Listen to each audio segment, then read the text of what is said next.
Il n'y a pas que les Français, les policiers aussi. En fait, si vous voulez, dans notre terme, la garde à vue, dans le jargon, nous, c'est les voyous, les délinquants qu'on met en garde à vue. Et dès lors que ça s'applique à nous, forcément, on est choqué. Déjà, on est choqué par rapport à ce qui s'est passé avant. On a l'usage d'une arme, je peux vous dire que ça vous choque à vie.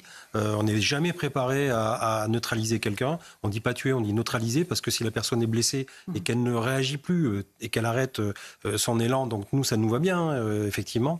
Sauf que derrière, c'est un choc pour nous, c'est une violence. Après, il faut revoir ce statut. Quand on est policier, on est en uniforme, on intervient dans la rue, on est au service de l'État et on ne doit pas être traité, j'allais dire, de la même façon comme que un les voyous. délinquant. En revanche, qu'on ait un statut particulier, parce qu'on doit des comptes aussi. Dans une démocratie, il faut être transparent. Encore une fois, quand on est suspect, on va en garde à vue. Quand on est témoin, on est entendu. Et là, en l'occurrence, on s'est servi d'une arme. Il y a des preuves, on est témoin. Et donc, il faut nous laisser le temps aussi de réagir et d'avoir un statut particulier avec des magistrats qui sont aussi sensibilisés à l'usage de l'arme.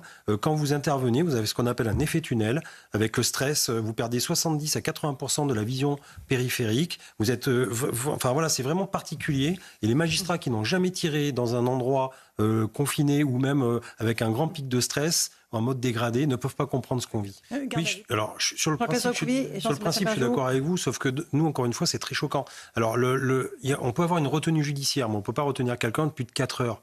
En fait, c'est une vérification d'identité, etc. Donc, il faudrait revoir un peu ce statut-là. Le policier, lui, reste à disposition de l'enquête, il n'y a aucun souci. La garde à vue permet effectivement de voir un avocat, vous avez un conseil, et souvent, c'est le premier contrôle, le premier, j'allais dire, soutien psychologique de voir un conseil, un avocat qui va vous prendre en main et vous expliquer ce qui va vous arriver, parce que vous êtes encore dans le choc.